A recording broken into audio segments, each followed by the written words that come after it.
El conde de Montecristo de Alejandro Dumas. Segunda parte. Sinbad el marino. Capítulo 8. Italia.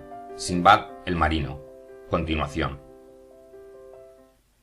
El desconocido clavó en el joven una de esas miradas que penetran hasta lo más profundo del pensamiento y del corazón humano. ¿Y por qué ha de ser precisamente una venganza?, le preguntó. Porque me parecéis un hombre de esos que, perseguidos por la sociedad, tienen que arreglar cuentas con ella, repuso Frank. Pues bien, repuso Sinbad, sonriendo de aquella manera extraña que sólo dejaba entrever sus dientes blancos y afilados. Pues bien, no acertáis. Tal como me veis, soy un filántropo, sui generis, y acaso un día iré a París a hacer sombra al señor Appert y al hombre de la capa azul. ¿Será la primera vez que hagáis ese viaje? Oh, sí, denota poca curiosidad en mí, ¿no es cierto? Pero os aseguro que no he tenido la culpa de tardar tanto, y que al fin, el día menos pensado, iré. ¿Y pensáis hacerlo pronto? Todavía no lo sé. Depende de circunstancias y combinaciones muy inciertas. Quisiera estar allí cuando vos vayáis, para pagaros en la manera que me fuese posible esta hospitalidad tan generosa que me dais en la isla de Montecristo. Con mucho gusto aceptaría vuestra invitación, repuso Sinbad, si no tuviera que guardar el incógnito en París. La cena, entre tanto, proseguía. Como si hubiera sido exprofeso para Frank, que hacía razonablemente los honores a ella, el marino apenas probaba los platos del espléndido festín. Al cabo, Alí sirvió los postres, o dicho mejor, las cestas que tenían en sus manos las estatuas. Entre dos de estas puso una copa pequeña de plata sobredorada con tapa del mismo metal. El respeto con que Alí cogió esta copa chocó muchísimo a Franz, que levantando la tapa halló que contenía una especie de pasta verde, parecida al dulce de Angélica y que él no había visto jamás. Cuando volvió a tapar la copa, se hallaba tan ignorante de su contenido como al destaparla. Miró a su huésped y le vio sonreírse. ¿No podéis adivinar qué es lo que contiene ese vaso?, le preguntó éste. Os lo confieso. Pues bien, esa especie de dulce verde no es más ni menos que la ambrosía que Hebe servía a Júpiter. Pero esa ambrosía, sin duda, repuso Frank, al pasar por la mano de los hombres, habrá perdido su nombre divino para tomar otro humano. ¿Cómo se llama, pues, en lengua vulgar este ingrediente, que a decir verdad no me inspira gran simpatía? Ahí tenéis precisamente lo que revela nuestro origen material, exclamó el marino. ¿Cuántas veces pasamos del mismo modo junto a la felicidad, sin verla, sin mirarla o sin reconocerla, si la vemos o la miramos? Si sois un hombre positivista, si vuestro Dios es el oro, probad esto, y se os abrirán las minas del Perú, de Guzarate y de Golconda. Si sois hombre inteligente, si sois poeta, probad esto, y desaparecerán para vos los límites de lo posible, y se os abrirán los campos de lo infinito, y en libertad absoluta de pensamiento y de alma, volaréis a vuestro antojo por las inconmensurables esferas de la fantasía. ¿Tenéis ambiciones? ¿Suspiráis por las vanidades de la tierra? Probad esto, y dentro de una hora seréis rey, no de un reino miserable, olvidado en un rincón de Europa, como Francia, España o Inglaterra, sino rey del mundo, rey del universo, rey de la creación. Asentaréis vuestro trono en la montaña donde llevó Satanás a Jesucristo, y sin que le rindáis tributo, sin que os humilléis hasta besarle la pezuña, seréis el soberano de todos los soberanos de la tierra. ¿No es lo que os ofrezco tentador? Confesadlo, tanto más tentador cuanto que no hay nada más fácil que hacer esto. Mirad. Al acabar estas palabras, descubrió a su vez la copa de plata que contenía la sustancia tan alabada, llenó de ella una cucharilla de café, la llevó a sus labios y la saboreó lentamente, con los ojos medio cerrados y la cabeza echada hacia atrás. Franz le dejó todo el tiempo necesario para tragarlo, y le dijo al verle ya vuelto, por decirlo así, a la escena.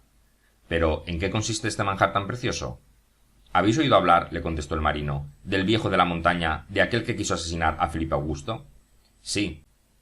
«Pues habéis de saber que reinaba en un valle fertilísimo, que dominaba la montaña de donde había tomado su pintoresco nombre. Estaba aquel valle lleno de jardines plantados por Hassem Ben Sabah, con pabellones aislados, donde hacía entrar a sus elegidos para darles a masticar, según dice Marco Polo, cierta hierba que los transportaba al paraíso, entre plantas siempre en flor, frutas siempre maduras y mujeres siempre vírgenes.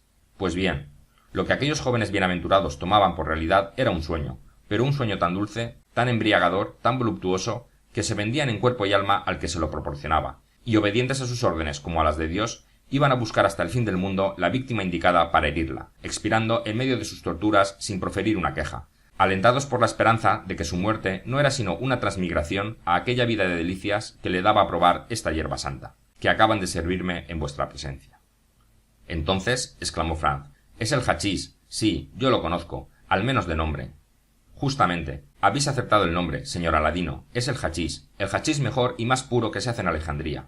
El hachís de Abogoud, el grande, el único, el hombre a quien se debe edificar un palacio con esta inscripción. Al fabricante de la felicidad, el mundo agradecido.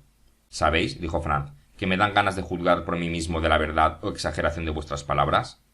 Juzgad por vos mismo, mi querido huésped, juzgad, pero no por la primera impresión que os produzca. Es conveniente acostumbrar los sentidos a una nueva. Como acontece en todas las impresiones, dulce o violenta, triste o alegre, existe una lucha entre esta divina sustancia y la naturaleza, que no está organizada para el placer y que se aferra mucho al dolor. Es necesario que la naturaleza vencida muera sobre el campo de batalla. Es preciso que la realidad suceda al sueño, y entonces es el sueño el que domina absolutamente y la vida se hace sueño y el sueño se hace vida. Pero qué diferencia en tal transformación.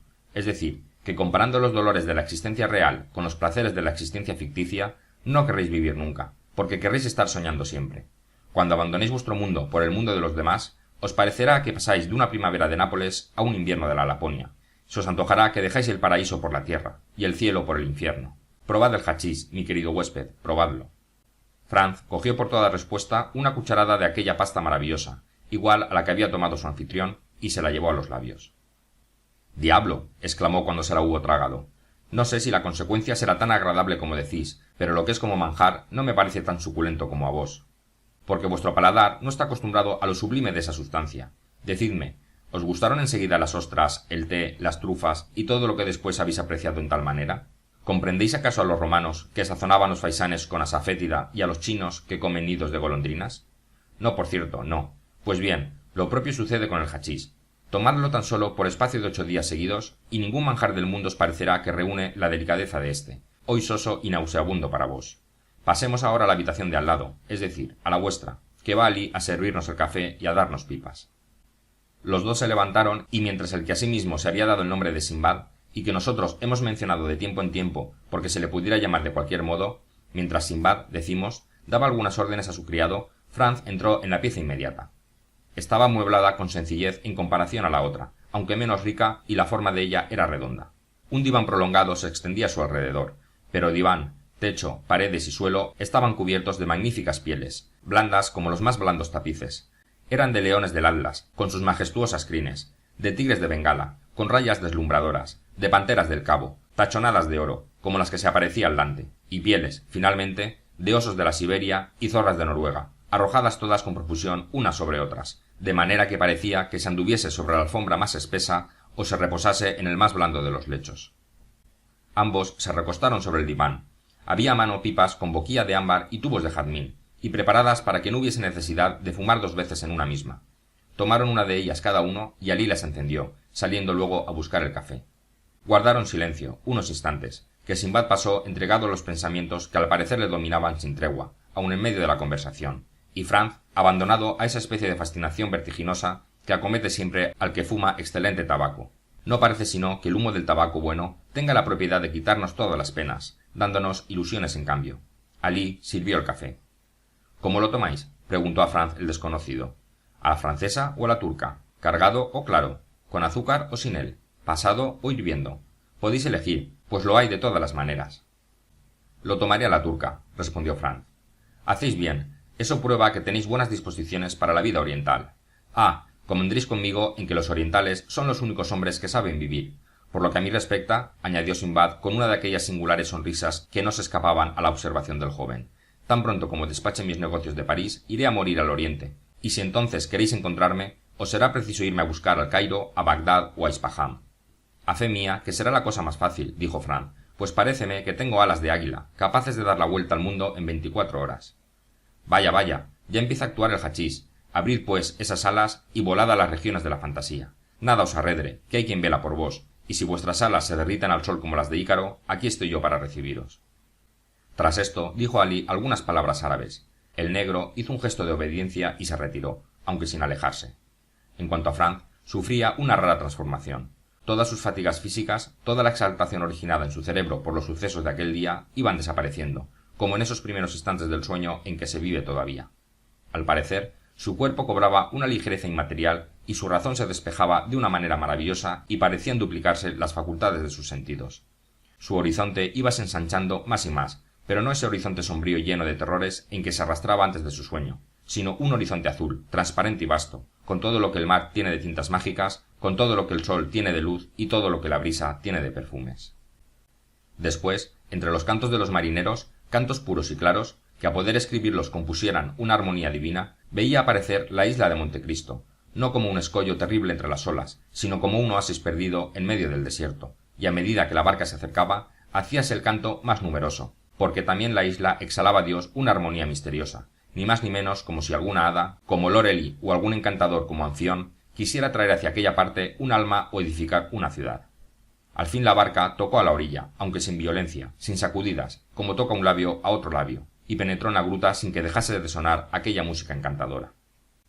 Descendió, o mejor dicho, parecióle que descendía algunos escalones, respirando un aire embalsamado y fresco, como el que debía de soplar en torno a la gruta de Circe, aire lleno de esos perfumes que embriagan la fantasía, de ardores que encienden los sentidos, y vio nuevamente todo cuanto había visto antes de su sueño, desde Sinbad, el fantástico marino, hasta Alí, el criado mudo.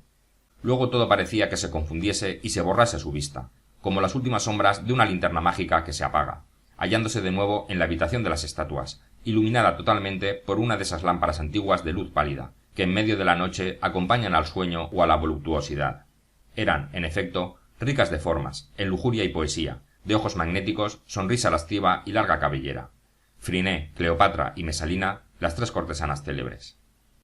Entre aquellas sombras impúdicas aparecía después como un ángel cristiano en medio del Olimpo, como un rayo de luz pura, una visión dulce que se cubría la frente virginal ante aquellas impurezas de mármol. Entonces le pareció que las tres estatuas habían fundido sus amores en uno para un hombre solo, y que este hombre era él, y que se acercaban a su lecho envueltas en largas túnicas blancas, desnuda la garganta, destrenzados los cabellos, con una de esas actitudes que seducían a los dioses, pero que los santos resistían, con esas miradas inflexibles y ardientes como la de la serpiente que atrae al pájaro, y que se entregaba por último a aquellas caricias dolorosas como un abrazo, y voluptuosas como un beso.